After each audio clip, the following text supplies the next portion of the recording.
देश के बहुत पावरफुल प्राइम मिनिस्टर, बहुत ही काबिल prime minister doctor Manmohan Singh, वो अमेरिका में गए थे, और अमेरिका में गए थे तो उनकी बड़ी भारी बेइज्जती की एयरपोर्ट पे। यहां तक कहते हैं, पता नहीं, कहते इंसल्ट इतनी की कि पगड़ी तक उतरवा ली। ये बहुत शर्म की बात थी, उनकी नहीं पगड़ी उतरवाई, वो पगड़ी इस देश की उतरवाई थी। इस देश का सम्मान नहीं था उस समय। नरेंद्र मोदी का मुकाबला क्या करोगे? अब क्या कहता है राजीव गांधी, जाति जनगणना कराऊंगा, जाति जनगणना कराऊंगा।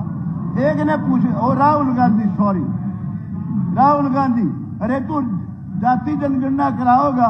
एक वो अनुराग ठाकुर है, उसने वही पूछ लिया, बोला भाई तेरी जात तो बता। देखिए जातिगत जनगणना कराना, शांति कर, बैठ जा बेटा, बैठ जा, बैठ जा, बैठ जा। सुनो सुनो, नरेंद्र मोदी का मुकाबला कोई नहीं कर सकता, बीजेपी का मुकाबला कोई नहीं कर सकता। बीजेपी ने नरेंद्र मोदी में दुनिया में इस देश का सम्मान बढ़ाया है। जो देश आपस में भी दुश्मन है, यूक्रेन है, रशिया है, उन्होंने भी वही सम्मान दिया जो यूक्रेन ने दिया, वही रशिया ने दिया, अमेरिका ने भी वही दिया जो रशिया ने दिया। दुनिया में देश को जना दिया। गौतम जी, आप कोई 370 राज्यपाल अभिभाषण तक रहिए और इस तरह के शब्दों को थोड़ा अवॉइड कीजिए आप। ठीक है, 370 धारा को 370 धारा को नहीं सकता था। नरेंद्र मोदी ने 1 मिनट नहीं लगाई, खून के कतरे बह जाएंगे, नालियां बह जाएंगी, खून की कतरा खून का भी नहीं गिरा। 370 धारा तोड़ के फेंक दी। राम मंदिर का निर्माण किया, जो हमारे लिए गौरव की बात है। सुबह उठते ही ताऊ राम राम, दादी राम राम, बेबे राम राम, रग रग में हमारे राम। कांग्रेस वालों ने बयान दिया था, उसने वो जो आजकल इनकी पार्टी में पता नहीं आया कि नहीं आया, इनका वकील था कपिल सिब्बल, कि जी 10 साल फैसला ना होने दो इसका, बाबरी मस्जिद बनी रहने दो इसमें। अरे मैं दावे से कहता हूं, और पार्टी बना लिया भूपेंद्र हुड्डा, बेशक सूट बैठ जाओ जरा, मुझे नहीं पता, लेकिन ये पार्टी, कांग्रेस पार्टी, गारंटी से कहता हूं कभी पावर में नहीं आएगी, कभी भी नहीं आएगी। अरे भले आदमी जाति जनगणना, और तेरे को सूझता ही कुछ नहीं, कभी सेक्रेटरी कितने, कभी कितने कितने, अजीब बात करता है। आप देखिए 10 साल पहले बच्चे किलकी मारते फिरा करते, बसों में बदमाशी करते थे, और लोग पूछते थे भाई तू पढ़ भी लिया करे, अरे तुमने के चिंता है, सर्टिफिकेट भी ले आवांगे, और सिफारिश अपनी नाम लेते थे हमारे भाई का या किसी का भी, यूं कहते उस पर लगा लूंगा छोरा तो, और नहीं तो गठड़ी बांध रखी बहुत बड़ी, वह लगा दूंगा सारी। मैं कहता हूं मनोहर लाल खट्टर ने, बीजेपी ने पहली बार यह एहसास कराया कि बच्चों को पढ़ाओ। जो बच्चे किलकी मारते फिरा करते, कोचिंग सेंटर ज्वाइन करके और काबिलियत के आधार पे नौकरी दी। 10 साल, उससे पहले नहीं था। एक नया जमाना शुरू किया, अनेक काम ऐसे किए। ठीक है, उनके खिलाफ एक एंटी इनकम्बेंसी बन गई थी, जो टेक्निकल काम कर दिए सारे, और कुछ टेक्निकल काम को तो नायब सैनी जी आपने भी सुधारना पड़ेगा भाई। हालांकि आपने बहुत काम HKRN के उनकी पक्की कर दी नौकरी, अनेक काम है, बहुत लोगों ने ये वो गाए हैं ये, इसलिए मैं रिपीट नहीं करूंगा। लेकिन वो जो एंटी इनकम्बेंसी टेक्निकल थी और कुछ नहीं थी, पर काम उन्होंने बहुत अच्छे किए। उसके बाद नायब सैनी ने फिर सुधारा और भी सुधार कर दिया, और जो ये सरकार आई है, ये बाकायदगी से इसको समर्थन मिला है 36 बरादरी का, सबका। जब आई है EVM का कोई रोड़ा नहीं है, गलतफहमी में मत रहो। अंदर से तो आप भी जानते हो क्या क्या कमी थी कि जिस वजह से आप नहीं आए हो। लेकिन मैं ये कहता हूं, जिस दिन नायब सैनी को बनाया था चीफ मिनिस्टर, उसी दिन मैंने कहा था ये ट्रंप का पत्ता है, जीत का पत्ता है, 100% बीजेपी जीतेगी। कुछ भाई जो पर्सनल नफरत करते हैं नायब सैनी से, वो बावड़े हैं बिल्कुल।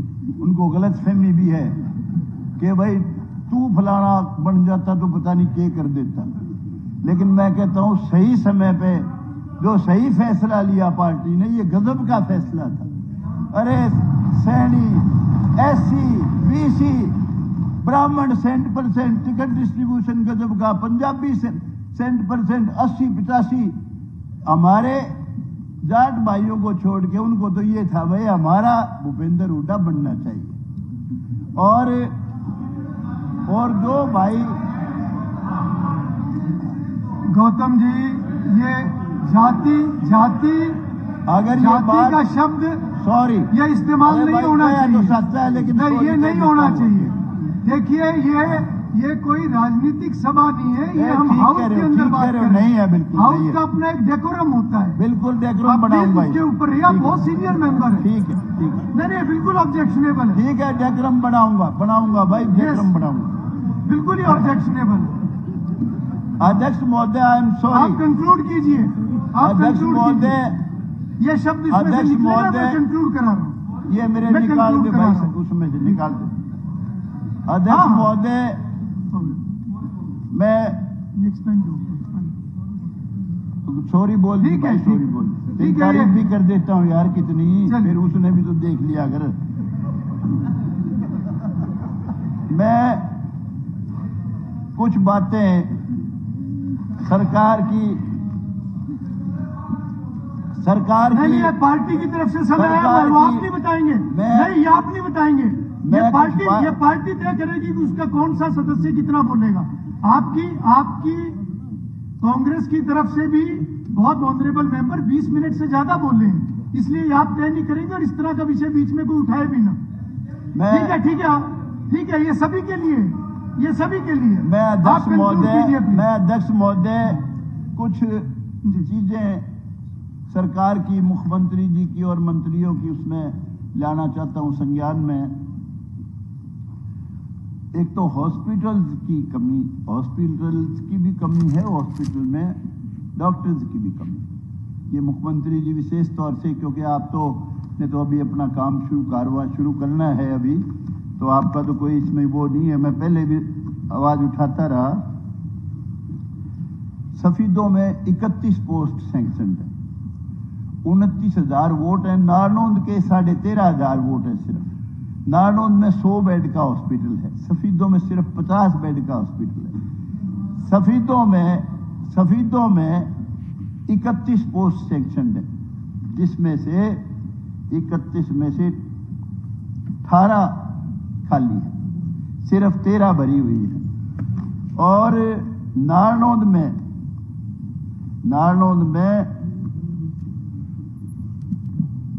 73 पोस्ट हैं सैंक्शन, सिर्फ 53 खाली है, 20 भरी हुई है। और नारनौंद सिविल हॉस्पिटल में 12 डॉक्टर हैं, 42 सैंक्शन पोस्ट है।